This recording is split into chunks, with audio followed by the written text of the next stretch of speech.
Good morning, Joe. Have you voted yet? I have not. I'll probably go by around lunchtime, and I'll probably like number 30 or 40. I don't see much action today, Joe. Well, especially here in Massachusetts, I think. Correct. Although, according to the city clerk's office, let me see here, the exact numbers, 8,158 voters requested mail-in ballots. Yeah. And 550 voted early last week. So. Yeah, I think what the previous elections have shown, though, is those mail-in ballots go to people that normally vote. Just makes it easier for them. Yeah. I don't think it's having an effect on increasing turnout like so many thought it would. Yeah.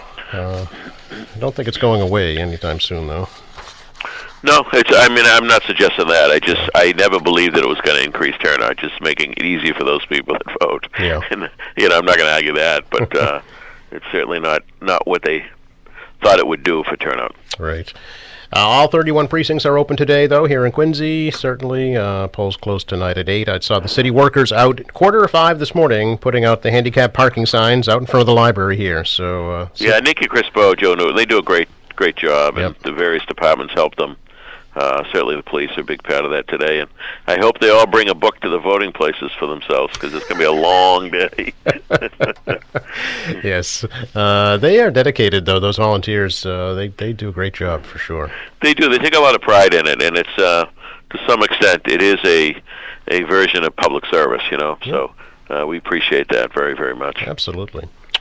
Mayor, can we talk a little bit about the issue of the Long Island Bridge project? I understand there's a bit of an update to tell folks about. Well, there's an issue with, as most folks probably know, when you go out to Squantum, you then go out to the Moon Island Causeway to get to Moon Island, which then would have led to Long Island when the bridge was there. And the city of Boston applied for permits to do work on Moon Island, emergency order. Now, the road's been coming apart for years, so they applied for emergency order rather than going through the regular process, which the Concom denied. They then went to the state DEP, and DEP granted them the 24-hour request. But what happened was those conditions that the DEP put in, they just completely ignored. So the Conservation Commission of the city called DEP and said, look, then there's no erosion control.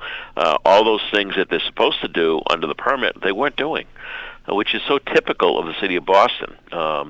If you can't, what's the old scripture saying? If you can't trust somebody in little things, how do you trust them in big things? I mean, this is a repair to a road, and it's all messed up. Imagine them trying to handle a bridge. So it's the DEP shut them down and told them they wanted a full plan and basically get their act together. I mean, you're dealing with the causeway, right? This part of the causeway is falling into the ocean.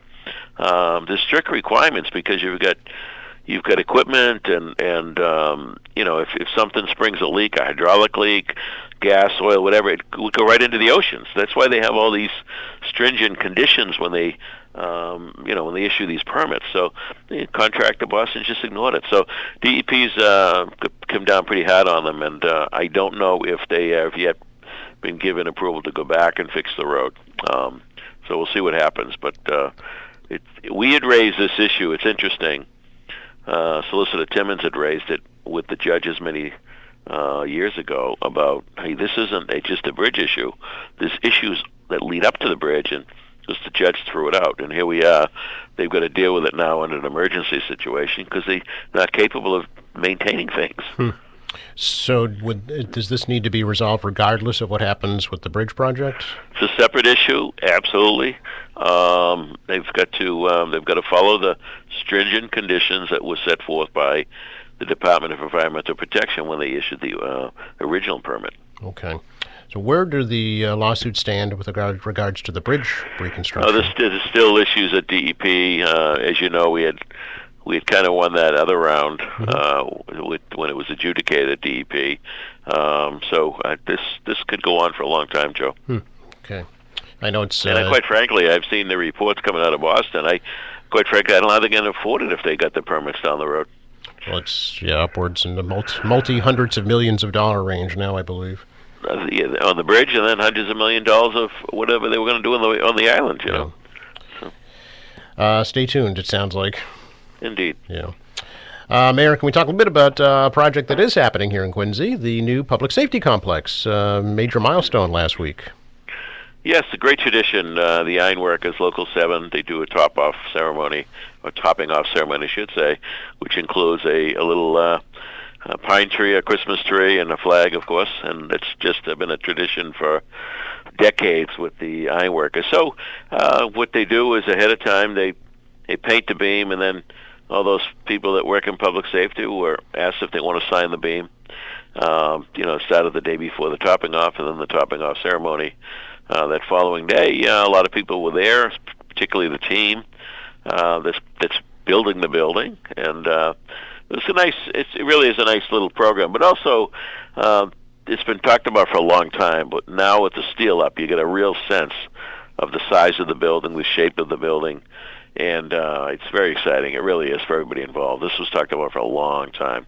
It has a ways to go, but it's real now. It's come down out of the ground, and now we see the shape of the building. And we've got a great team on this. And of course, Suffolk Construction is the general contractor, and we've got a number of great subs and a number of consultants involved in this to make sure we get it right. Is it on schedule?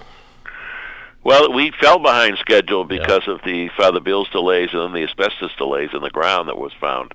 But we're catching some of that up. So it's still looking like September, October of 2025. Okay. And at which time the old station comes down? That's correct. I know that's going to be a sad day for a lot of people, but yes, it will be coming down. I'm sure I'll be hearing from some of these regular letter writers how important it is to protect and keep that old building. But I'll be hopefully the first one with a sledgehammer and the old one. Is it on budget is a question, too.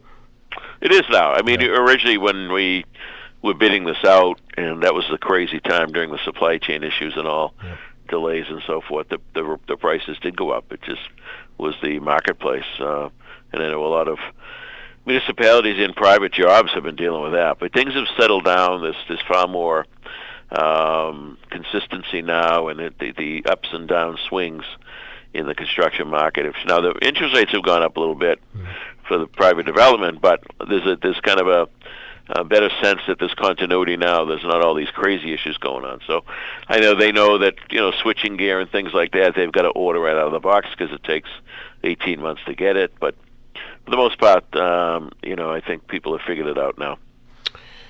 This coming Saturday, Mayor, the city will be recognizing Women's History Month by honoring 5 local women. Remember the Ladies presentation and a tea happening at High School Auditorium from 2 to 5 on Saturday.